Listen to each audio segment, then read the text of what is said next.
Hello, welcome. Thank you for joining us in AFK show. Could you please tell me your name, position and role in game dev? Thank you for having me to speak with you. My name's Reddaway and I'm a voice and performance director and I'm freelance, so I work for a mixture of game devs direct and for a number of outsource service providers who provide voiceover, casting and full performance capture for a multitude of different games. So what was your first game that made you fall in love with video games as a medium, as an artistic expression? Do you remember, do you have it, or is it just a nostalgia type of a game right now? Probably for me that's a very nostalgic game. The first game that I ever played that I adored was the very first Lego Star Wars, which I used to play with my younger brother after school, and it was a time and a game that really just allowed us to connect with each other and to hang out and enjoy exploring the world. And we're both big Star Wars fans, so to be able to play the game version of the film was really cool, and we still play it now. It's very, very funny, and the humor is amazingly and well written and made. Also, it's for every age gap, right? Yeah, I think that's what's so brilliant about them, is that they're so playful, those Lego games, and the storytelling is so creative and so much fun.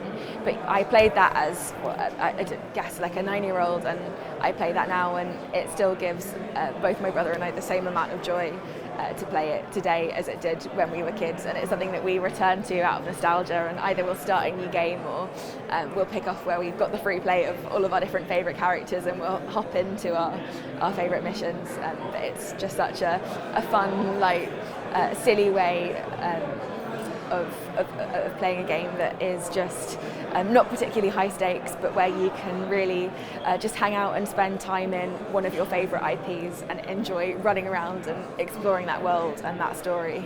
Yeah, it makes you fuzzy inside, right? Yeah, and positive and optimistic.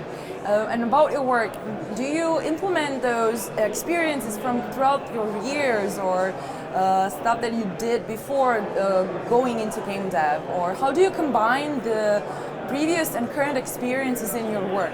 You told us that you are also a freelancer. Yes. What is it like for you? Is it hectic, or do you really have your own table of content, and do you know vaguely what to do and what to do next? Like, do you have an agenda, a plan?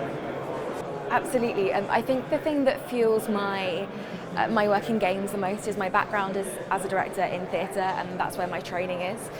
So I went to drama school and I trained as a director at Lambda in London, and as part of that experience we did the actor training for the first 3 months of our course, and that meant that we got to explore as directors different approaches to actor training.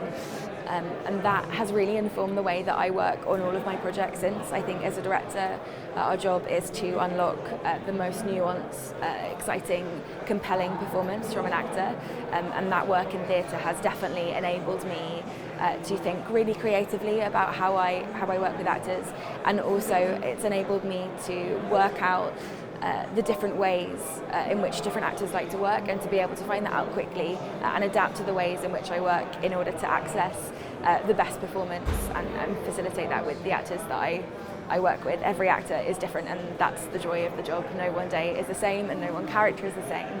Yeah, because people are really, really beautiful and sometimes, harder to work with, but what is the main difference between, the motion capture? Because most of the actors use motion capture in games, right? For gameplays, yes.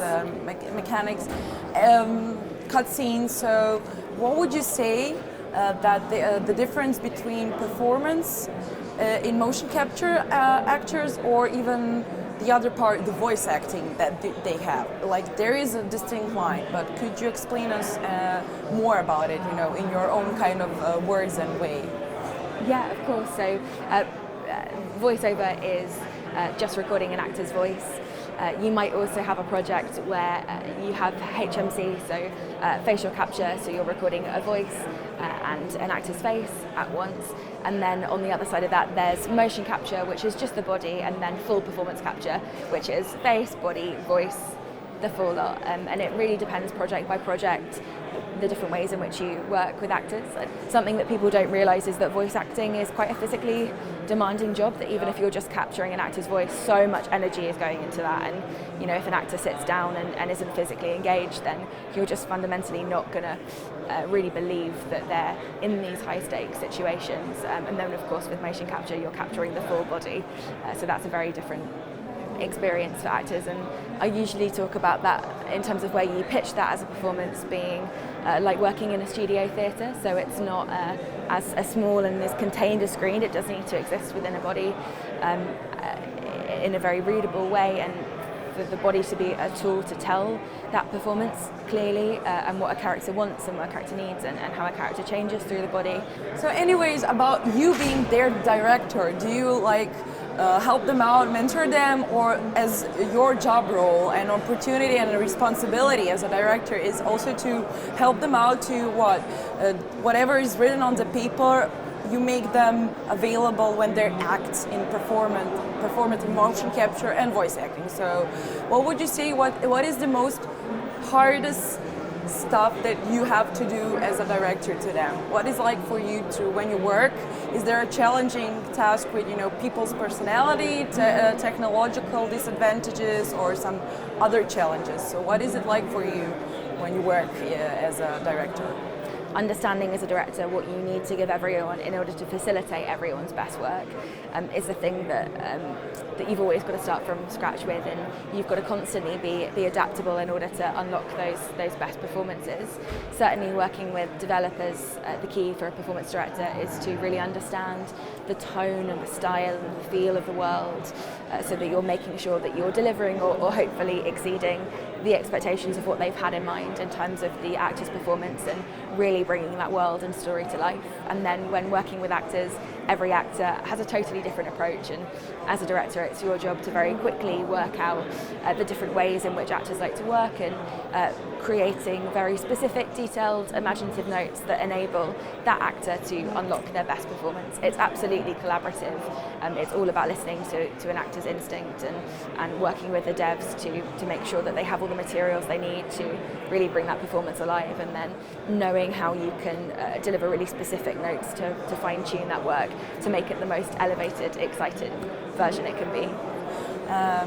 What was the reboot experience for you this year in the April 2023? What was it like for you, since this year has been a lot of emphasis about human interaction, connection, and since you work in that part, which it really is like your body and voice is in the games, or just heart and soul, what was the feedback for you like?